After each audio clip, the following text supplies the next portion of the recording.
padroeira de um povo a lutar, a gente mineira te quer exaltar, não só lá na serra, tu és. Amado irmão, amada irmã, saúde e paz.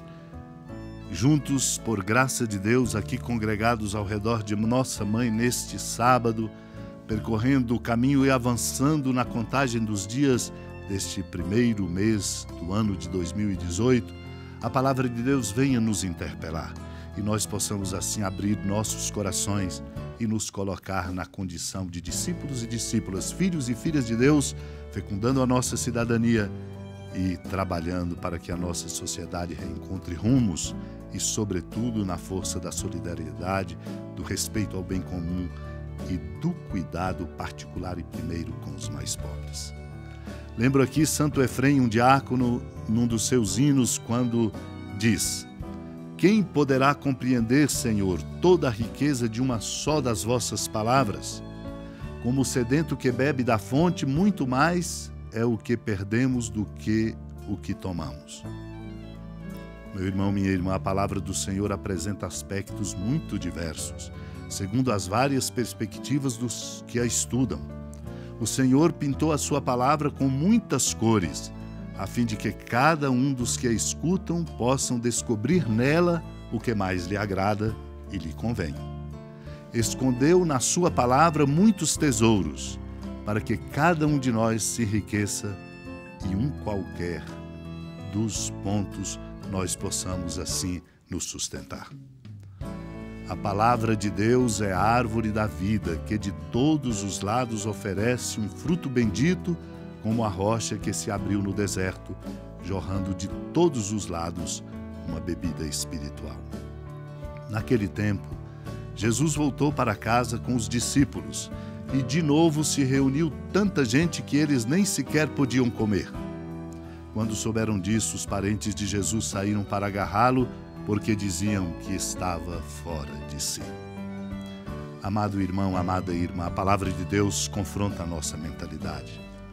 E é preciso, ao longo da história do cristianismo, a proclamação da palavra de Deus vai abrindo novos caminhos nos corações, no coração de culturas e de sociedades, porque ela é uma fonte que nos interpela.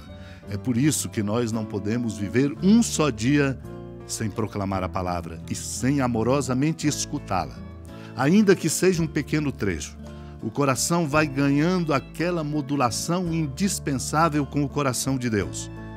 E se nós não avançamos, não crescemos na modulação do nosso coração com o coração de Deus pela força de sua palavra, nos afastamos. Outros sentimentos tomam conta de nós.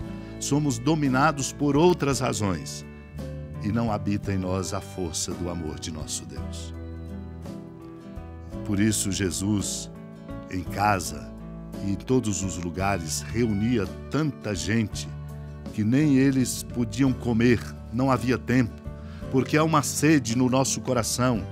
Nós não podemos abafá-la, precisamos dar a ela a resposta que é necessária de procurar esse Senhor, para assim confrontarmos a nossa mentalidade e passarmos a compreender à luz daquilo que de fato é a vontade de Deus. Cuidemos, porque muitas vezes o nosso modo de entender a vida, as coisas, a fé, o caminho, a sociedade, convencidos muitas vezes que estamos, trata-se de uma mentalidade que nos impede de colaborar mais, inclusive de fazer a nossa cultura desabrochar, fazendo-nos muitas vezes reféns de sentimentos, de mesquinhez e de coisas que de fato não nos ajudam a progredir. Assim, nessa direção, eram os parentes de Jesus que saíam para agarrá-lo porque diziam que ele estava fora de si. Na verdade, ele estava dando a força do seu amor e absolutamente fora de si. O tempo era curto para poder satisfazer e atender às demandas de tantos que precisavam da força da sua presença, do seu encontro e da sua palavra. Aqui eu quero lembrar, meu irmão, minha irmã, Santo Irineu, quando ele diz Faz-se necessário, pois, oferecer a Deus as primícias de suas criaturas, como Moisés também dissera: não te apresentarás de mãos vazias diante do Senhor teu Deus. Quando o homem quer manifestar a Deus sua gratidão, oferece-lhe os próprios dons por ele mesmo dados e recebe a honra que dele provém.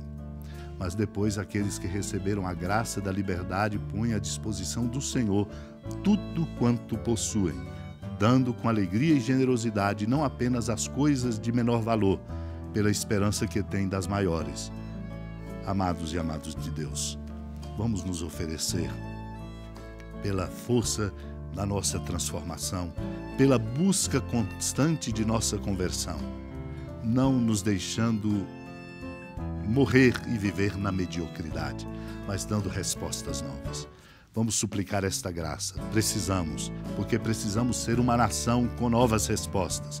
Uma igreja que seja de fato missionária e vá ao encontro de todos em todos os lugares, mesmo que lhe falte tempo para fazer aquilo que Cristo fazia. Mesmo sendo considerados loucos, é preciso distribuir a palavra santa de nosso Deus. Unidos à amada Mãe Maria, que congrega nas comunidades tantas pessoas, até mesmo onde os missionários não chegaram, supliquemos a graça desta compreensão e, sobretudo, a coragem desta atitude. Senhora da piedade, Mãe Virgem do Cristo Deus. Lembrai-vos, ó piedosíssima Virgem Maria, que nunca se ouviu dizer que alguém daqueles que, tendo recorrido à vossa proteção, implorado a vossa assistência e reclamado o vosso socorro, tenha sido por vós desamparado. Animado com igual confiança, a vós recorro, ó Virgem das Virgens, e gemendo sob o peso dos meus pecados, me prostro a vossos pés. Não desprezeis as minhas súplicas, ó Mãe do Verbo encarnado, mas dignai-vos de as ouvir propícia e de me alcançar o que vos peço. Amém. Feliz padroeira de um povo a lutar, a gente mineira te quer exaltar, não só lá na serra, tu és esplendor de toda esta terra, também és fulgor. Amados e amadas de Deus, com alegria e esperança, do Santuário Basílica da Padroeira do Estado de Minas Gerais, a Senhora da Piedade, que da sua casa de clemência e bondade nos acompanha e nos abençoa do alto da serra, magnífica arquitetura divina, a bênção de Deus, amor misericordioso. Pai, Filho e Espírito Santo, desça sobre sua família, proteja sua casa, sustente sua vida, fecunde o caminho missionário de nossa igreja, nos encha de sabedoria e permaneça conosco para sempre. Amém. Feliz padroeira